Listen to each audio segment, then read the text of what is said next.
What is up, iCkEdMeL? Welcome back to the channel. Thank you for stopping by. And we're going to be going over some of the flash updates for today with regarding Brian Laundrie and the case.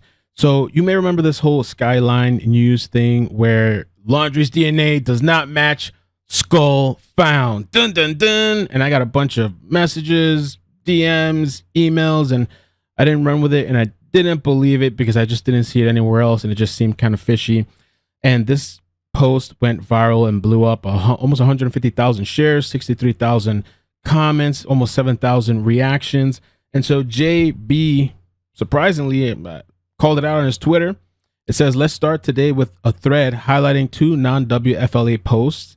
One is dangerous, highly irresponsible, and receiving a frightening number of Facebook shares. The other is exactly the opposite, a TikTok user standing up for the truth. Not only that, we also have Northport Police Department making a tweet regarding this whole situation. We have received a number of inquiries Tuesday about a false report of DNA not matching Brian Laundrie.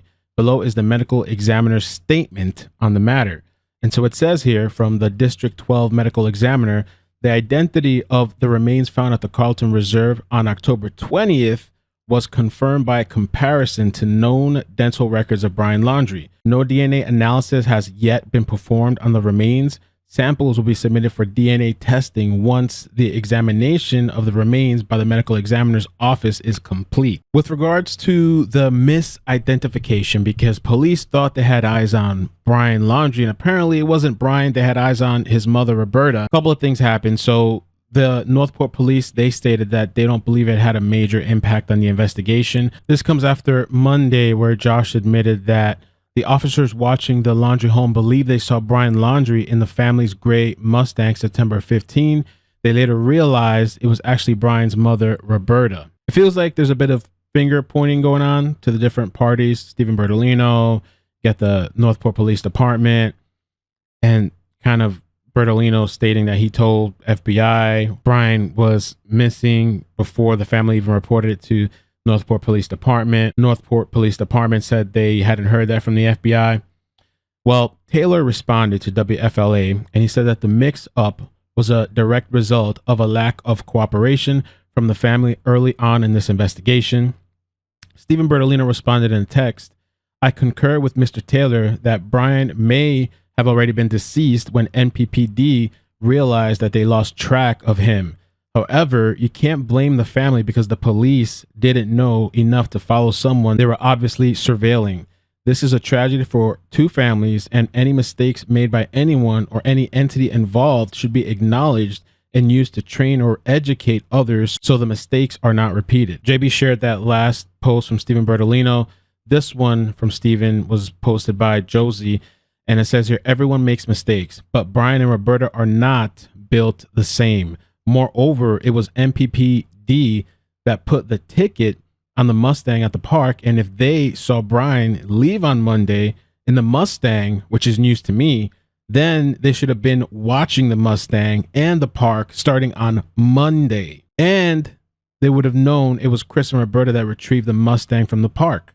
Now, to be clear, none of this may have made a difference with respect to Brian's life, but it certainly would have prevented all of the false accusations leveled by many against Chris and Roberta, with all respect to hiding Brian or otherwise financing an escape.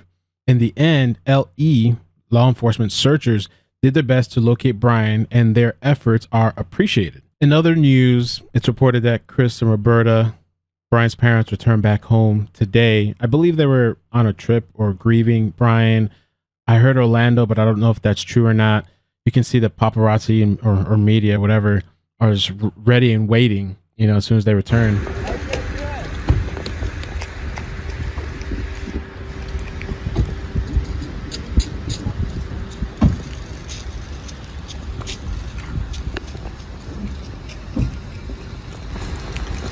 Did you ever talk publicly?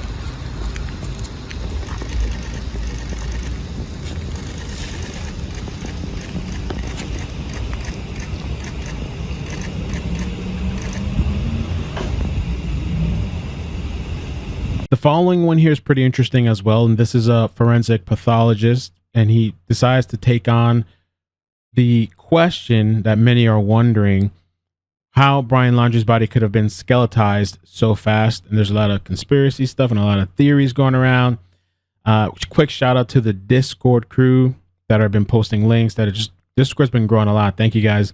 Shout out to Dino, ARW, and there's just so many others, but thank you for posting those links. Let's check it out right here.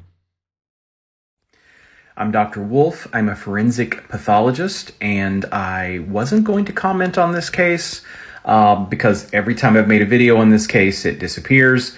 But I felt the need to comment because of some of the things I've been reading online about skeletonized remains.